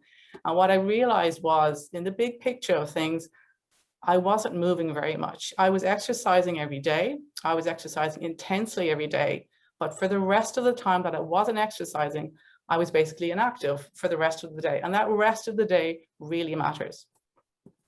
So it meant that theoretically, I was in the active couch potato category, which really hurt as a personal trainer and a Pilates teacher. You might have heard of couch potatoes. They don't move at all. The active couch potato exercises every day, but doesn't move for the rest of the time. And I was in that category. So I retrained in something called nutritious movement, and I started to add movement into my life, not exercise. And since then, this is 5 years ago, I haven't looked back. I have avoided that neck fusion operation. And I've also reversed the bone loss in my hips and my spine. And 5 years ago, I certainly could not have even hung off a branch like that, let alone do the monkey bars. So the news is good. You can definitely turn things around. I started this when I was 47. I'm 52 now. So you can definitely turn things around very easily. I'm going to go into that later on. So the point here is that sitting disease is not just a social media topic. This has been around since 1996 as a term, when the US Surgeon General first wrote a report linking excessive sitting with a whole host of serious diseases. Serious diseases like diabetes type 2, obesity, cardiovascular disease, certain cancers, and even premature death. So at the moment, you might be feeling something like sitting disease and that you might be having aches and pains in your neck or in your back. And I know some of you started to sit up straight when I started talking. So I totally get it. We might have been sitting for a while now. But sitting disease also makes other conditions worse. So if you have any pelvic floor issues, that's for men and women, bone loss, heart disease, eye strain, never mind the reduced focus and brain fog you might be feeling. Who knows, maybe you might get danger money for being a desk worker at some point. So here's a big question. What's considered excessive sitting? Okay, already sitting 4 to 8 hours is a medium risk. High risk is 8 to 11 hours. Very high risk is more than 11. So you might be feeling squirmy in your chair right now. That's exactly how I felt when I started researching this. Let's put that into perspective. So in an average day of a desk worker, let's just look at the morning time. Say your breakfast time is 15 minutes sitting in a chair. Maybe you commute an hour sitting in your car, and then you've got desk work for 3 hours.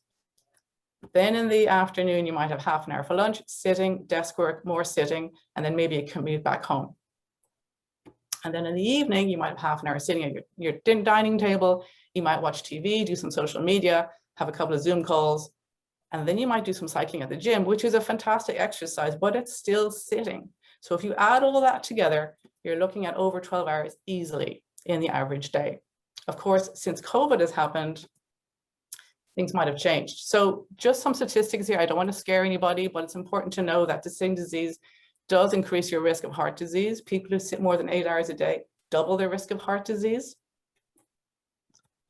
And for certain cancers, sitting for more than 6 hours a day is linked to a 30% increase in breast cancer in women. I will finish on a positive note, but it's important to put the statistics in there. This is not just a fuzzy social media term. It really has an impact on your health. So the question is, how has COVID-19 affected this? Okay, there's no more commuting, right? So you think people are sitting less. In fact, according to a study by Irish Heart Foundation in August, 50% of remote workers are now sitting more every day. They're sitting 2 hours, 40 minutes more per day, not per week, per day. So Houston, we definitely have a problem. And I totally get this. Remember, I used to be a marketing manager. I love my job. I love my desk job. You still want to keep your day job. And you're wondering, how is it possible to lessen the damage of sitting? So the answer is yes, it's totally possible, but the answer is probably not what you're thinking. Because the solution is not exercise. This exercise has many benefits. If you love exercise, keep doing it, but it doesn't address the separate risk of sitting disease. So I'd like you to think of it like this. If you're sitting for 8 hours a day and you go to the gym every day for an hour, that 1 hour of gym work doesn't undo the 8 hours of sitting, even though it has other benefits for your body. I like to compare it to food. So if you sit all day, you imagine that's like eating junk food all day, but you have a lovely, delicious, healthy salad for dinner. That salad for dinner still has benefit for your body, but it doesn't undo the junk food that you've put into your body for the rest of the day. So the solution, therefore, is small and frequent little bouts of movement sprinkled throughout your day. Think of it a bit like sprinkling salad throughout your day. Some examples, you might know these already. For example, stand at the start of every Zoom call. This is something I really encourage people to do. There are so many Zoom calls now, just stand at the start of it. Eventually you get tired, it could be 5 minutes, could be 10 minutes, then you can sit down. But think of all the Zoom calls and webinars you're doing, just standing a little bit during that time will start to end up and you're sitting less. Stand while taking a phone call. Have a net walking event rather than a networking event if you're meeting people. Set a reminder on your phone, put it in the opposite room so you have to get up and switch off that alarm. Try some WhatsApp calls instead of Zoom so your eyes get a rest. That's a movement break too, and you're more likely to walk around when you have a call. Walk to work and walk home. So even if you're not commuting to work, just imagine that you are. Go for a walk down the road before you start your work at home, and at the end of the day, finish the day with a little walk outside or around your house. Take the stairs instead of the lift. That's a pretty obvious one. Walk around the block, move every hour. Do jumping jacks if you want to. It doesn't have to be a sweaty exercise. Just getting up out of your chair is the key. So I just want to finish on 3 myths of sitting disease and what isn't the solution. Myth number 1 is people often think once they get their standing desk, that's it, and standing is the solution. It's not. If you're replacing sitting all day with standing all day, it's still sedentary. You're just replacing what I call sitting-itis with standing-itis. What you need to do is to vary your position of your body throughout the day. Otherwise, you're just replacing one static position with another static position, even if it's standing. So you're aiming for 2 to 5 minutes moving every hour if it's possible. If that seems impossible, try to move every hour, and then over time you'll just feel better and you'll start to move more regularly. Myth number 2 is that all sitting is equally bad for you. There's nothing wrong with sitting. Sitting is fine. It's the quantity of sitting that we do and the quality of sitting that we do. So just changing the way you sit can really help things too. And the easiest way to do that is to change your chair. So I've just put in some photos here of some ideas. They may not be possible for you. If you're not able to get down to the floor, ask me later and I'll give you some options. You could sit on a yoga ball. You could use a chair that has no backrest. You could maybe sit on the floor if that's open to you. You can see when you're sitting on the floor, you have different positions, kind of yoga positions. That's a different experience for your body. Okay. Myth number 3, solution costs loads of time and money. No, it doesn't. So once you set up the environment, there's no extra time involved. You don't have to buy expensive equipment like a standing table, although they are lovely. You can see here, I'm using regular shelving. You could have a desk riser. You could use your chest of drawers, whatever you've got going. I've got boxes and tables there patched together to make a solution. So the main takeaway, it is totally possible to keep your day job and not sacrifice your health. The question I'm always asked is, what is the best sitting position? And the answer is the next position you take. Thank you very much. I love that you have every single person on the call sitting up straight, their legs, uncrossing their legs, moving their shoulders back.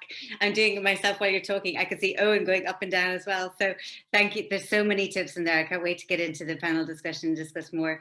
Eoin, over to you. I can see you are standing, which is one of the tips as well. I am indeed. Yeah, gosh, don't I feel smug right now? I'm going to share my screen, folks, because I've got slides as well. Yeah. Can everybody see that? Yeah. I shall go to full slide mode. I hate being the timekeeper, but if we can, it'd be brilliant. I know you've only got 3 on. Oh, I will. I'll be quick. So first slide. Okay, is probably going to raise a question in your head. Is this good or is it bad, Eoin? The answer to this actually is that it depends on what businesses will do next. And I'll explain. So we're working from home but not under normal circumstances. We're actually working from home under pandemic circumstances, which is totally different. And being restricted as we were brought its different stresses and challenges, and we know about them. It also meant that we had very little to do. I'm sure you can all remember looking and hanging out with your family and having those wonderful conversations. Just nod and smile to that one, probably. So many people have established routines, and it takes on average about 66 days to change a habit. But we've had, in the most recent lockdown, we've had about 150 days on the trot together. And two of the results that we know from lockdown is, one, people have put on weight from inactivity. And the second thing is that people are more stressed out. So undoing these challenges is going to be, or these habits is going to be a challenge in itself, and also to raise the energy levels a little bit of people. But before we even go there, I think businesses are facing into two more challenges that will also disrupt productivity coming down the line. And the first one is FOMO, which I think some of you are familiar with, which is the fear of missing out. Now, I think a lot of people are going to make up for lost time.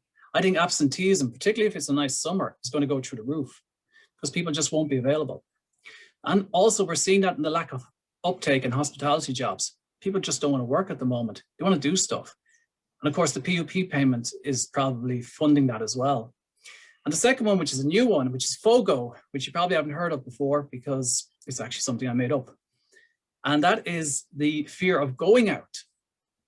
So some people are just going to adjust a lot slower than others. They're probably going to be plain scared to go and mingle with people. And maybe it's for social reasons because they've been by themselves and isolated, or else it could be because of health reasons, for example. So this could be a slow return to the office, and it could result again in absenteeism because maybe they're worried or they found out that, hey, so-and-so sitting beside me isn't vaccinated, just by way of example. So both of these are going to be new, and they're going to come in on top of all the unhealthy routines that we've already mentioned and the results of them. So what can we do about it, says you? Well, we're all creatures of habit, and we form these pandemic habits, which will soon no longer serve us. Fingers crossed, we will get out of this. But they will linger if they're not addressed. And in fact, they'll probably and potentially hold us back, from taking steps forward. And FOMO and FOGO are probably things that businesses are not really thinking about right now, or even considered. So how are we going to help people? And how do we help them straight away? So I believe we need to go back to basics. I believe that we need to assist people to get into healthy routines and habits. And on the screen, you can see there's 7 dimensions of the 360 journal approach, 7 habits, if you will, which are the pillars for my employee wellness program. And these are a powerful combination that now feature in the 360 journal app, which has just been released and the Ireland Together group are testing. I won't go through all 7 of them just for time reasons, but the 3 that I will stress are exercise, nutrition, and sleep, which Motty is going to go through next. So I think assisting people in boosting their energy and conversely reducing their stress is really going to benefit them, but it's also going to benefit your business. Because when people have more energy, they will actually be more confident, and more confident people will offer ideas. They'll feel comfortable to do that. And they'll also make better decisions. And energized people will go that extra mile for you in the business. That bit of overtime that people used to do, well, obviously they're doing quite a lot more of it now based on what Annette said. But back in the business, will they be willing to do that? Will they want to get home as quick as possible and avoid things? So I'll finish by saying that this is coming. FOMO and FOGO, 2 things that maybe haven't been considered. It is coming. So we can be proactive or we can be reactive to this. And I'm here today to help, to shoot. And if anybody's any questions, be only too delighted to take them, or you can find me in Ireland Together. Thank you. Thank you so much, Eoin. I actually love that new expression, although I shouldn't love it. Fear of going out. Like, I don't know, I think a lot of people are feeling it. The FOMO was turning to FOGO. I might actually be quoting you on that. So thank you for that. And also Motty kind of leading in very much on the sleep piece. I don't know about everyone else, but my pattern of sleep in the last year has been totally and utterly shifted and can't predict whether I can have a good night's sleep or not.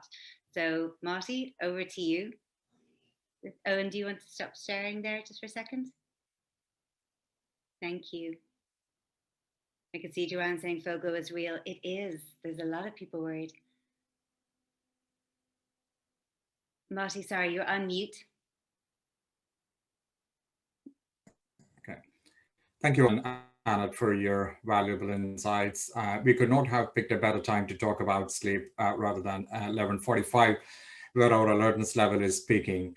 Now, if I manage to put it to sleep in the next 5 or 6 minutes, I'll consider it as an honor. But I'll share my screen and then I'll talk about it very quickly. There has been an increased reporting of poor sleep since the lockdown and the pandemic has started. And most of the times, 10 to 14% of the population reports some sort of problems. And vast majority of it will be insomnia. Insomnia is a difficulty falling asleep when you go to bed at night, or a difficulty returning to sleep when you go to bed at night, or sometimes you wake up earlier in the morning than you would like to. And often it is the development of insomnia is a 3P model. Some of us are more anxious than others, or we have a tendency to ruminate or think. We may also maintain some perfectionist tendencies, and women, unfortunately, has a higher chance of developing insomnia. So some of us are predisposed to develop problems in our lifetime. But then we need a precipitating factor. Now, unfortunately, this is what happened in the last 16 months. Pandemic acted as a precipitating factor for people to develop sleep difficulties. And there are various different mechanisms by which it happened. There was increased stress and anxiety associated with pandemic.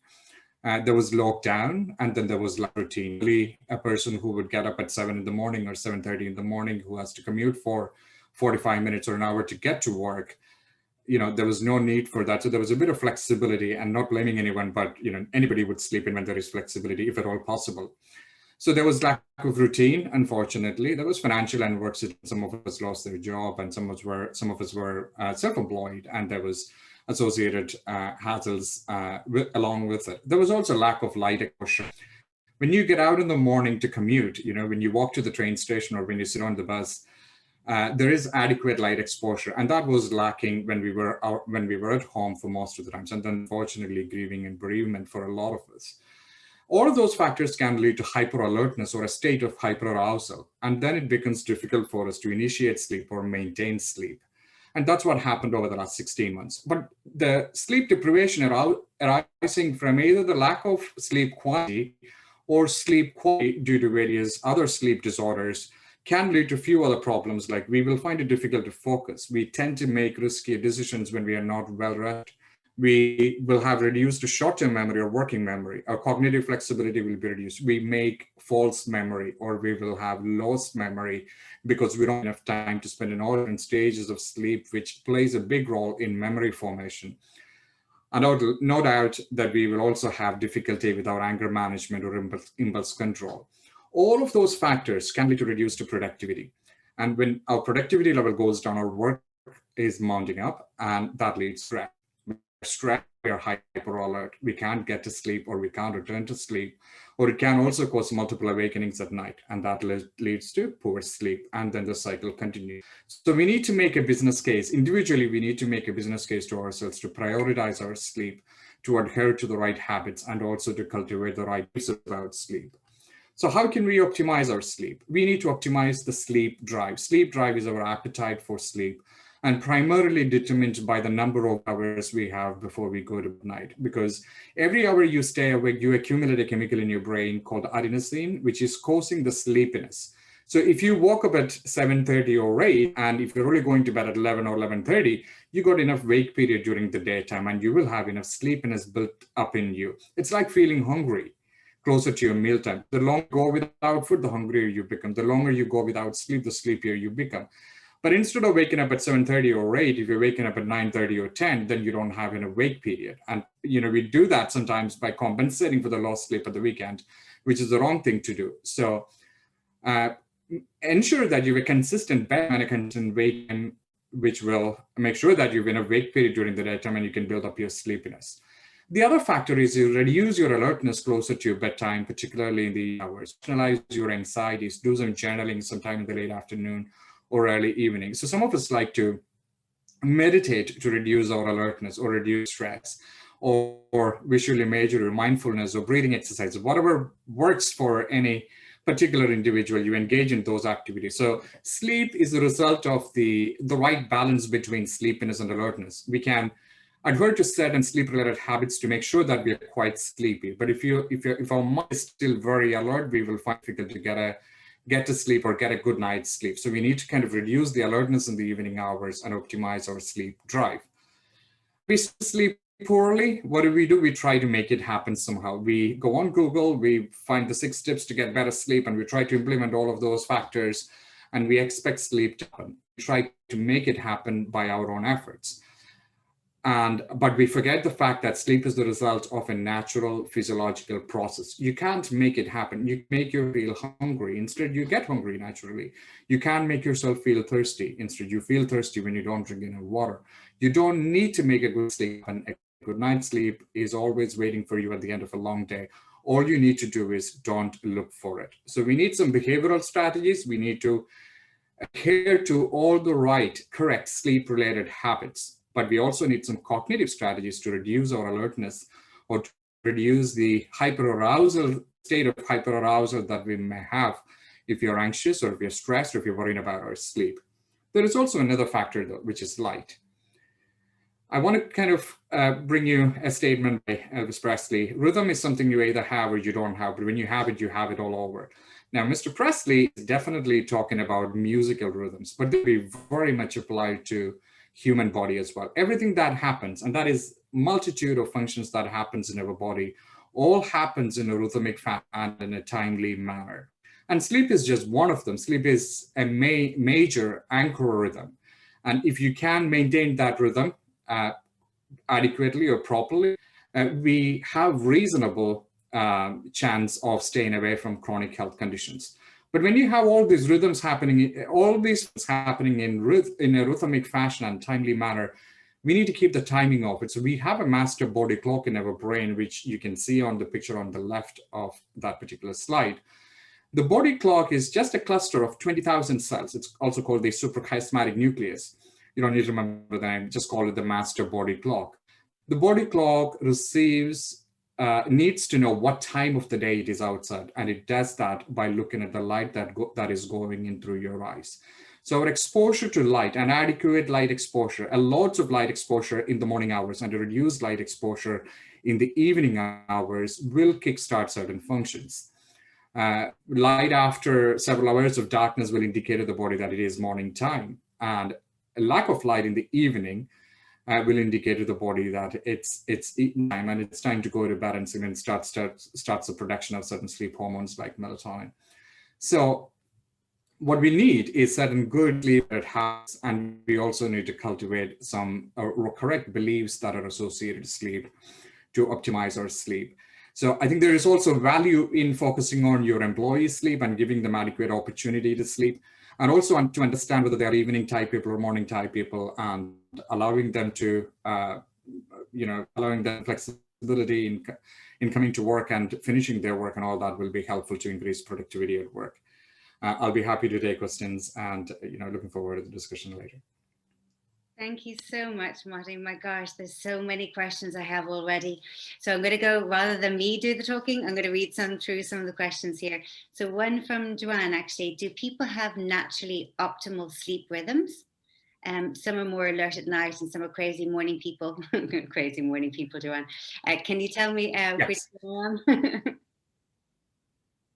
Yes, I think that's where we need to know our chronotype. Some of us are morning type individuals, some of us are evening types. About 25% of the general population is morning type, and 25% is evening type, and the 50% is intermediate. Intermediate is probably a better way to, because you can manage reasonably well both the morning and the evening. But whereas an evening type person would find it very difficult to, depending on how strong the eveningness is also, they can find it difficult to fall asleep at a reasonable time at nighttime, and also find it difficult to wake up early in the morning. So if you want your employee to be work at 8 in the morning, and if that person is an evening type person, he's not going to be very productive in the morning. He will have to drag himself out of the bed and get to work, and it's 11 o'clock by the time he's becoming awake, becoming more alert. So we need to kind of pay attention to the factors that we can focus on to improve our alertness in the morning hours. And a morning type would be the exact opposite.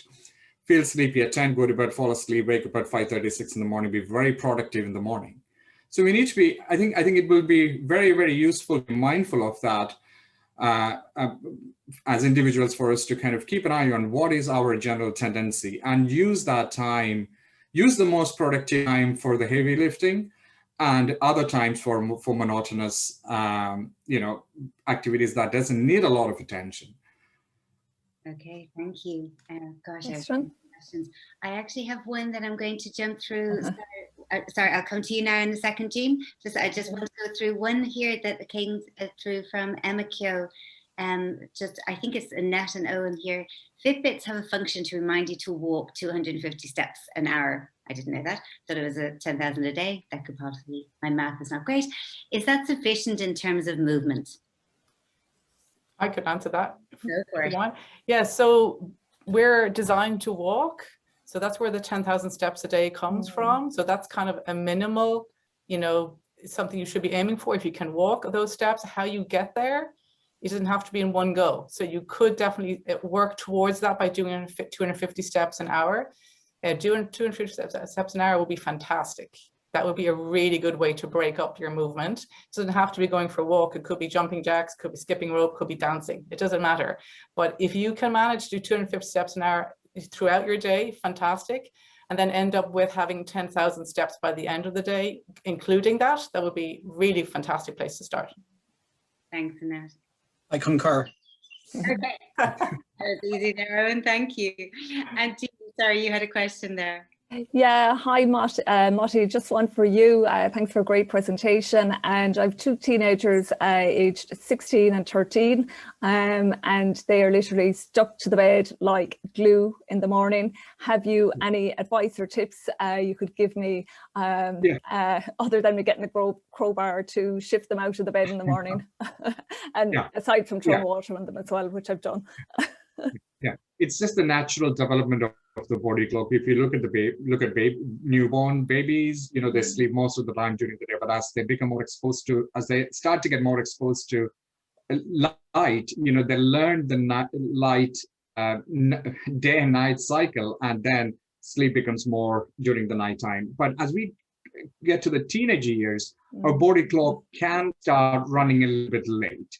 Yeah. Right, and that happens very much among teenagers. But sometimes it can be quite delayed, where they can't fall asleep in the morning and can't wake up at the right time for school, and can affect their academic performance and all of that.